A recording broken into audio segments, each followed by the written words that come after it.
the horror comedy, that like just back and forth, that ping ponging these two extremes is just, I love the whiplash maybe of it, just kind of feeling like, So is this funny or is it scary? that's like your Raphael Leonardo dynamic then, Yes, right? Yeah. that's a great Okay. callback. Yeah. There's like, I've always wanted to be someone who feels like they can go into any environment and be fully equipped for it. And so I really like things that have an extreme, have extremes to them, but then somehow like figure out how to make it all work in the middle somewhere. So is this where the posh spice comes in? Does she do that well? That's a good question. I don't know. Admittedly, I haven't really thought much about Spice Girls. Except there's this, oh shoot, what was it? There is a book that I really like. It's not how good you are, it's how good you want to be. And one of the chapters in there, it talks about Victoria Beckham and how, what is it? She said something like early on in her career, like she wanted to be more famous than whatever British soap brand was popular at the time. And I just really love that creativity, the idea of like knowing what you want. And again, kind of like a really funny, kind of ironic thing. Like she didn't want to be more famous than a person, but like more famous than the most famous soap in Europe. And so I don't know. I find her interesting. You said it made me laugh because you said that. It's like their song, like tell me what you want, what you really, really want. Yeah. Yes. Yeah. What do you want? What do you want?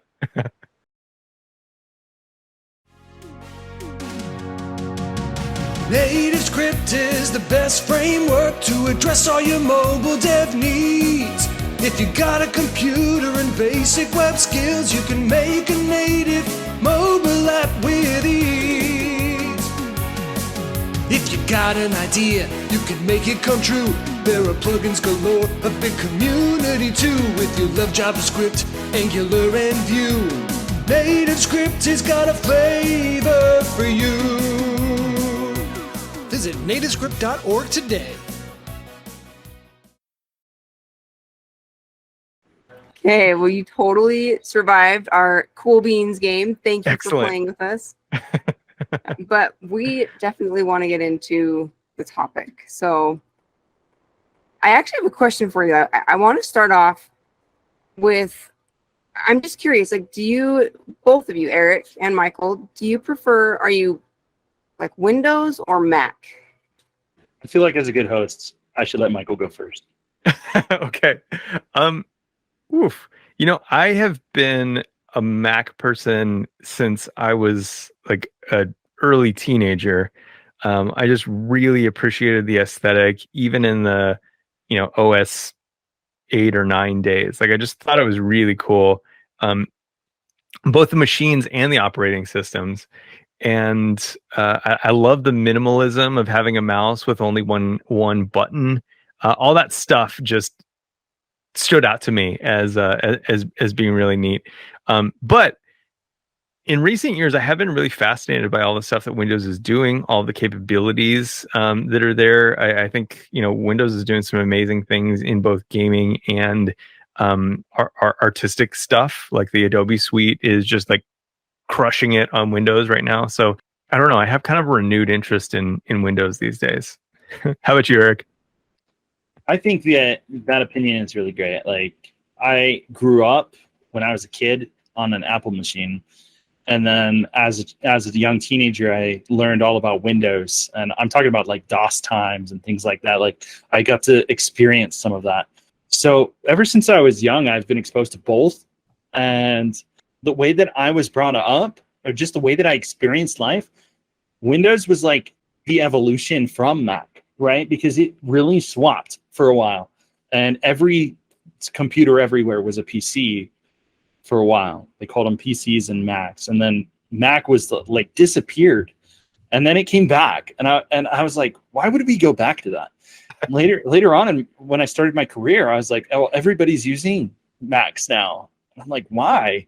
And I had since built up so much skills with Windows. I knew how to do everything on Windows.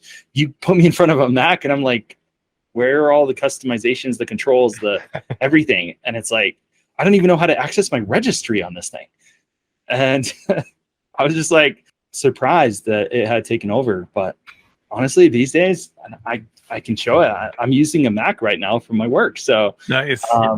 I just keep going back and forth. But I still have a very strong preference for the customization of both the software and the hardware side of Windows systems. And not just Windows, but the manufacturers who make the computers. I enjoy building my own computers. And I think it's possible these days to build your own Mac, but I would never venture to do it. That seems like a crazy, crazy endeavor. But I do build my own PCs.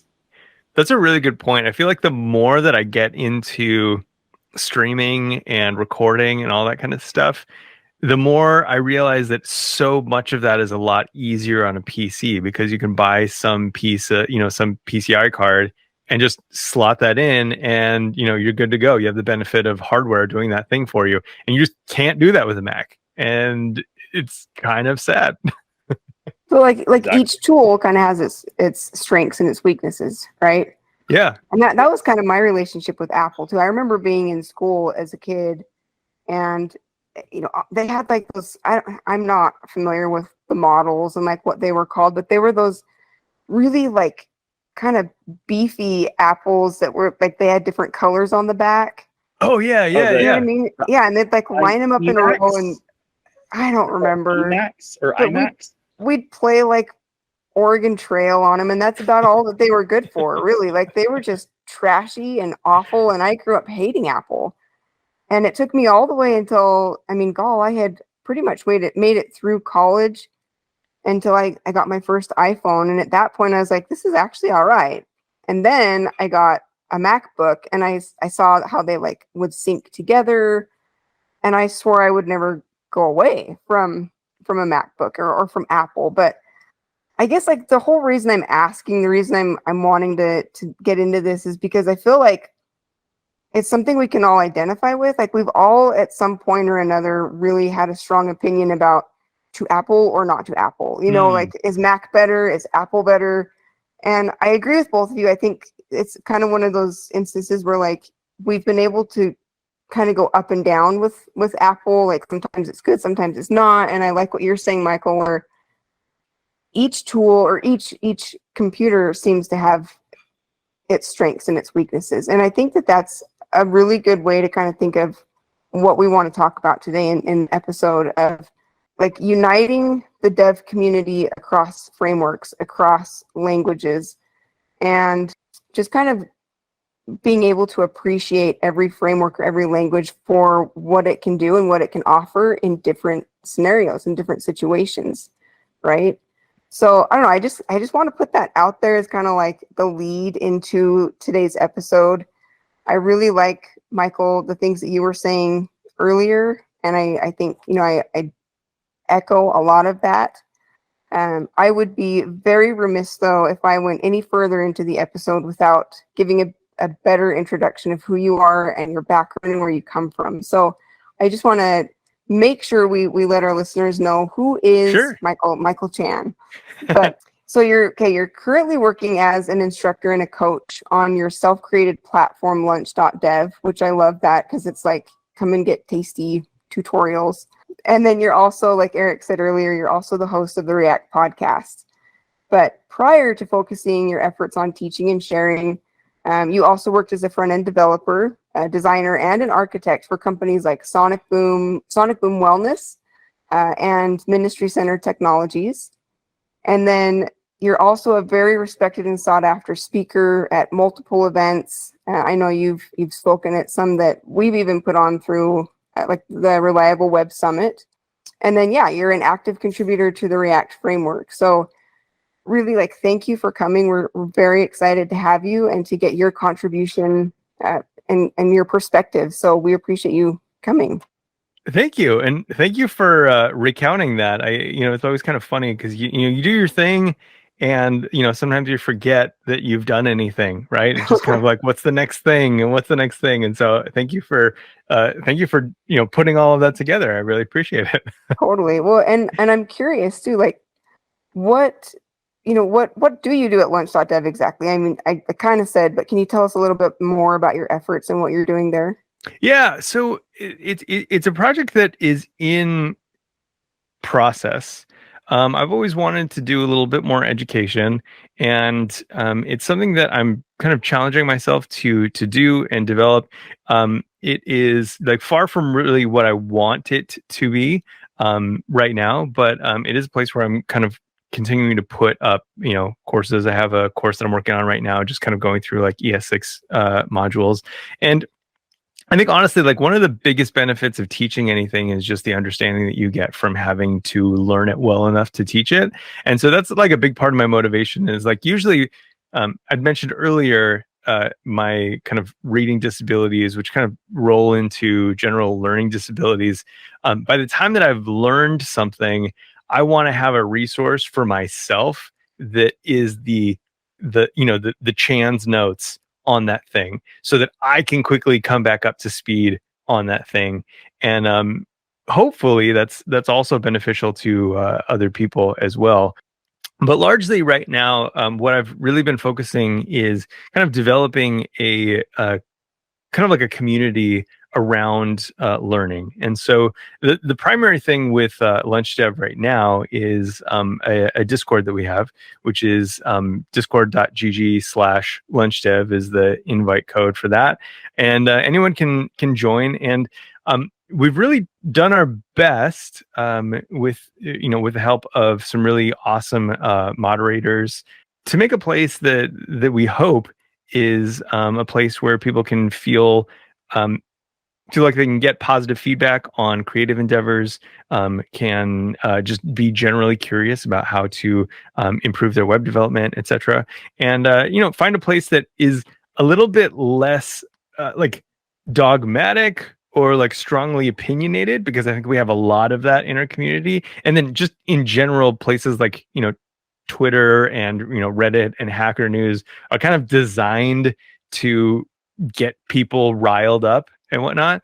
And so it's kind of like this a little bit of an answer to like, well, where can people go to get like actual answers instead of just like hype bait or clickbait or kind of stuff that's being sold to them, by a company, subversively through open source or whatnot.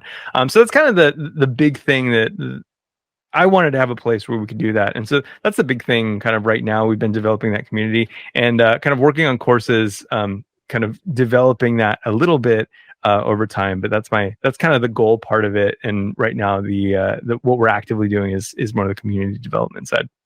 What will you say? We've done it. We've done it. Like, at what moment will you have that feeling that you really succeeded at what your original goal was? Oh, man. I would love to not have anything in my head anymore and have it all out in the world. I know that that's a lifelong pursuit and a failing one. So I don't know if there is a point where it's like, hey, I've done it. Like everything's done. But I have this dream of having nothing be trapped in my head, and that it's available, whatever I've learned in my life is available for anyone else should they, need it or want the information.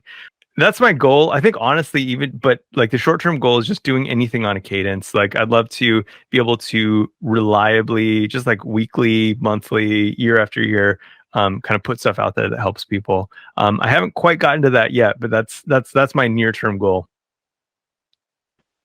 That's awesome.